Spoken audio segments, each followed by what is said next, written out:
Sa lahat ng ating kasangga at kasama sa pagtataguyod ng matatag na bansa, laban sa sakuna, mga kasamahan sa barangay, mga kasamahan sa gobyerno at pribadong sektor, mga kaibigan, isang magandang umaga sa inyong lahat.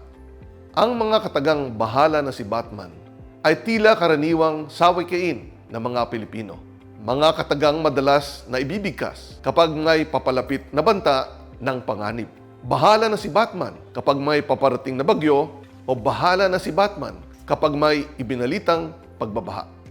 Sa mga nagdaang taon, sa mga lumipas na sakuna sa Pilipinas at sa mga scientificong impormasyon na naibahagi, hindi ba dapat hindi na si Batman kung hindi ikaw ang kikilos para sa iyong kaligtasan?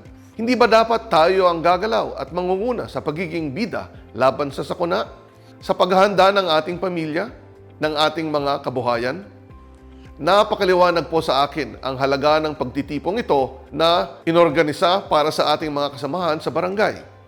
Ang pagsasama-sama ng iba't ibang sektor tungo sa direksyon ng kahandaan, kaligtasan at katatagan sa mga sakuna. Dapat lamang na may kaakibat na siyensya ang ating paghanda. Hayaan niyo pong ibahagi ko ang aming pananaw ng DOST sa tema ng pagtitipong ito. Maging alerto. Ang pagiging alerto ay katumbas ng pagiging maalam. Ang kaalaman ang magiging batayan ng tamang hakbangin laban sa mga bantang panganib. In our mandate at the Department of Science and Technology, through the country's warning agencies, PHIVOLCS and PAGASA, we provide you reliable, effective, and timely risk information and warning. The role of the early warning system is to provide people with time to prepare. Early warnings alone do not prevent hazards from turning into disasters. Rather, early warning triggers early action. Ang pagiging maalam sa mga siyentipikong impormasyon ay magiging batayan sa hudyat ng pagiging alerto. Ang pagiging alerto ay dapat lamang na may kaukulang paghahanda. Maging handa. Batay sa kaalaman sa mga bantang panganib sa inyong lugar, dapat lamang na may masusing pagpaplano. Gamit ang lokal na teknolohiya at makabagong kasangkapan, bibigyan natin ng lakas at kakayahan ang mga individual at komunidad upang higit pa ang inyong pagkilos para sa kaligtasan. Sa kasalukuyan, ang DOST, kabilang ang ibang ahensya ng gobyerno, ay may binuong digital platform na tinatawag na GeoRisk Philippines Initiative.